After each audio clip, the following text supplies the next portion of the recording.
Salut, j'espère que vous allez bien. On se retrouve dans la vidéo number 4. Vous avez vu, j'ai sorti les petits flocons.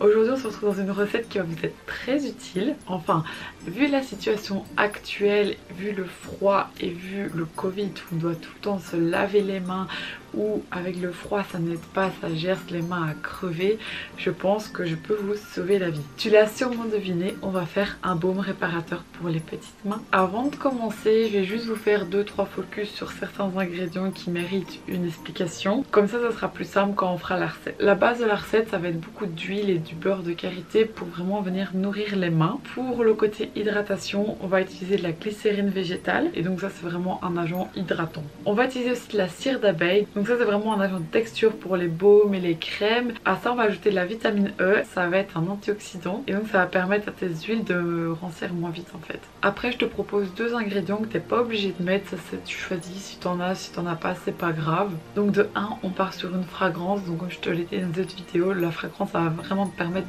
d'avoir une bonne odeur. Ou comme sur tes mains c'est sympa je pense de mettre une petite odeur sympathique. Et le dernier ingrédient que tu peux en mettre si tu veux, donc c'est un actif. Donc là tu choisis l'actif de ton choix. Moi je vais mettre le complexe hydratant intense de chez Aromazone. Et en fait les actifs ça te permet de personnaliser ton soin en fait et vraiment de cibler les besoins. Donc ici comme on est vraiment dans quelque chose où on veut nourrissant, hydratant, ben voilà je rajoute encore plus d'hydratation. J'ai essayé de cibler des ingrédients que vous pourrez facilement retrouver en magasin. Donc tout ce qui est huile végétale, miel, cire d'abeille tu trouveras facilement en magasin de bio. Maintenant la vitamine E et la glycérine végétale c'est un petit peu plus dur à trouver, donc à la limite t'es pas obligé d'en mettre.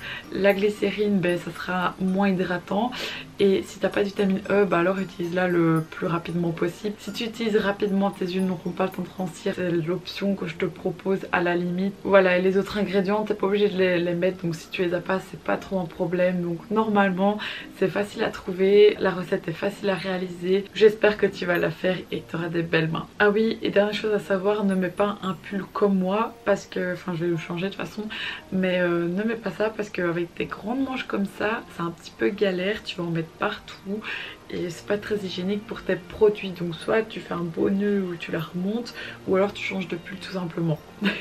Voilà, c'est la petite parenthèse pour que tu apprennes un peu tous les jours quelque chose de nouveau. Sur ce, ben voilà, c'est parti, sans plus attendre, on passe à la recette. Alors la première chose à faire comme chaque fois ça va être laver tes mains et désinfecter tout ton matériel avant de commencer. Ensuite dans un berlin tu vas peser 15 g de coco.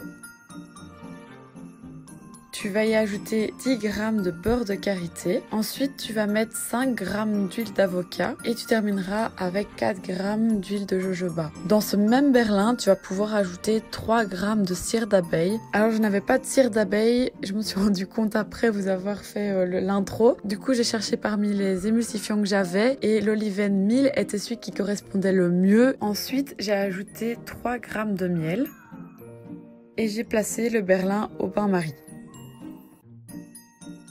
Alors là, tu mélanges et tu attends que tout fonde correctement. Quand tout est bien fondu, tu peux le sortir du feu. Et alors là, tu vas ajouter tous les autres composants, c'est-à-dire 3 g de glycérine. Ensuite, tu vas mettre 2 gouttes de vitamine E. Et si tu le désires, rappelle-toi, tu peux mettre 30 gouttes de fragrance de ton choix, donc ça c'est pour avoir une bonne odeur. Et alors 15 gouttes de l'actif de ton choix, donc ça c'est si tu veux des soins supplémentaires. Quand tu as bien tout mis ensemble, tu mélanges le tout. Tu vas désinfecter ton contenant et tu vas pouvoir mettre le sang dedans. Et là tu vas le mettre 20 minutes au frigo. Si tu veux pas le mettre au frigo, tu peux le laisser poser, laisser refroidir.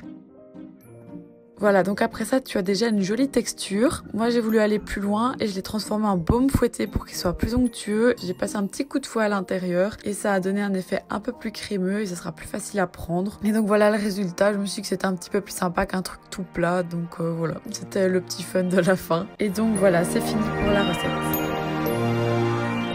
J'espère que la vidéo t'a plu et que tu vas tester de faire ce baume pour avoir de belles mains tout l'hiver.